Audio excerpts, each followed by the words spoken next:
Bismillah, alhamdulillah, assalatu wassalamu ala rasulillah.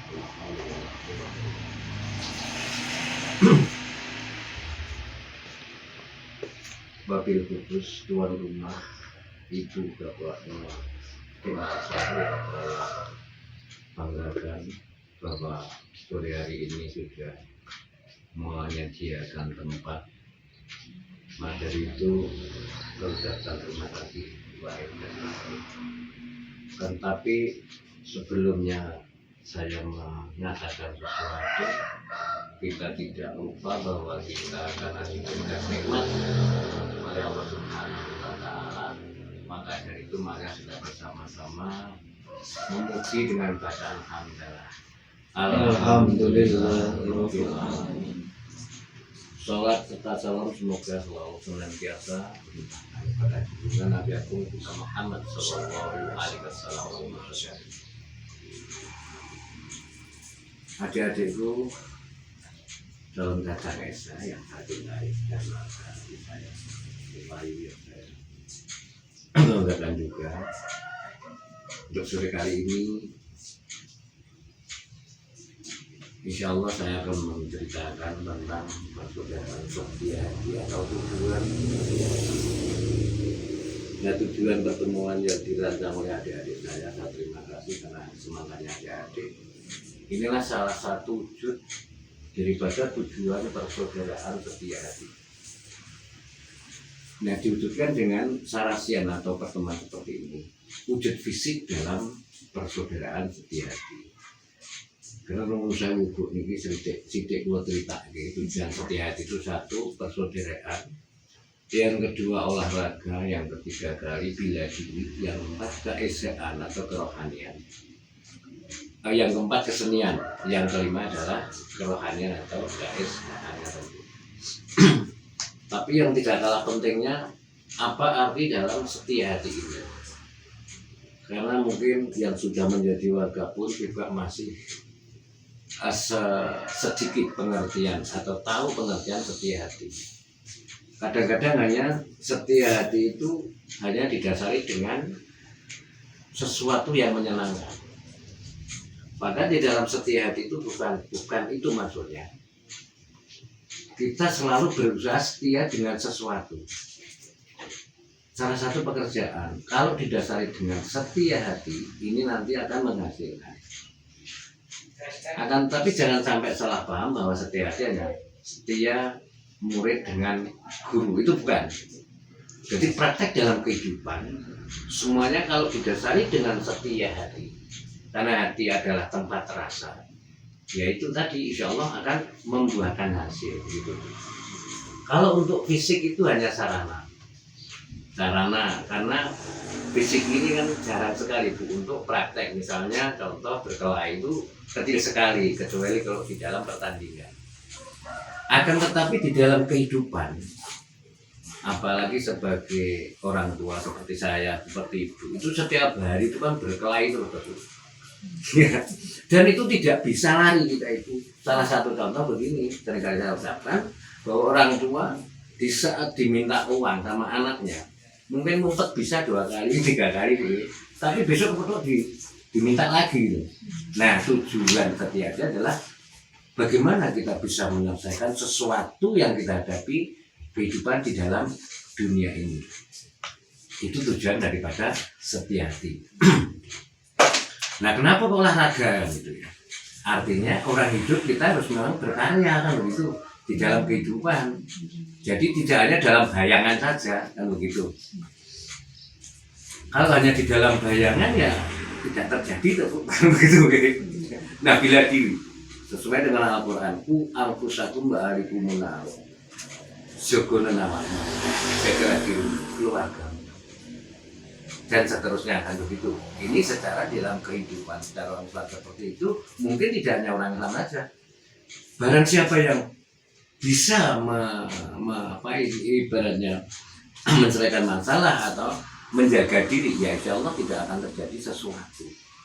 Nah, penjagaan diri itu bisa lewat fisik, bisa lewat doa. Tapi tetap dua-duanya.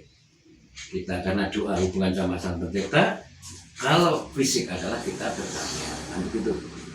Nah seni di dalam pencak silat memang ditampilkan namanya solosfer, namanya seni tari pencak silat, itu tapi dalam kehidupan harus menyenangkan dalam keluarga, termasuk etika. Maka dari itu tujuan Esa ikut serta mendidik manusia agar mempunyai sifat berbudi luhur, tahu benar dan salah.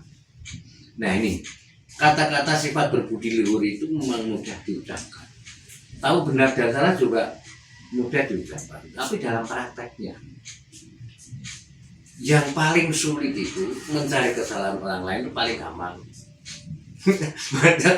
Kesalahan ya salah orang lain itu paling gampang, tapi kadang lupa mencari kesalahan kita sendiri. Pada itu di Esa begini, selalu dikembalikan kepada kita. Bahasanya bejo diladani menungso digawe diwi. Nah kita akan menemukan keberuntungan ya. Kalau kita akan menemukan keberuntungan ya kita harus membuat begitu. Tapi kalau kadang-kadang kalau kita susah atau sedih itu kan bisa menyalahkan alam, bisa menyalahkan orang lain kan begitu. Salah satu contoh hujan. Hujan kok disalahin gitu. Kan sedih maka kok udan kan sedih. Nah kok menyalahkan gitu. Nah, ya salahnya kita sendiri loh. Kenapa diadakan kumpulan kan begitu? Kalau diadakan kan nggak hujanan. Nah, kalau Esa selalu seperti itu, bisa menerima sesuatu bahwa semua dikembalikan pada kita, insya Allah nanti kita akan bahagia.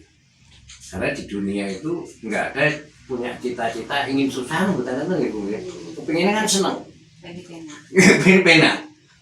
Nah sudah kepenak dewi mesti nyusahke kancane gitu loh.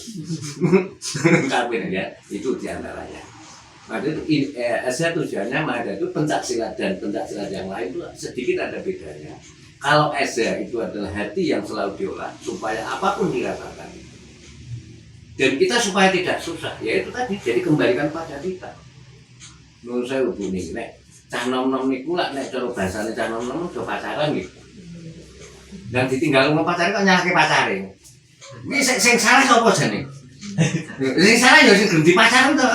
Kan enggak ora lah ditinggal kok gitu loh.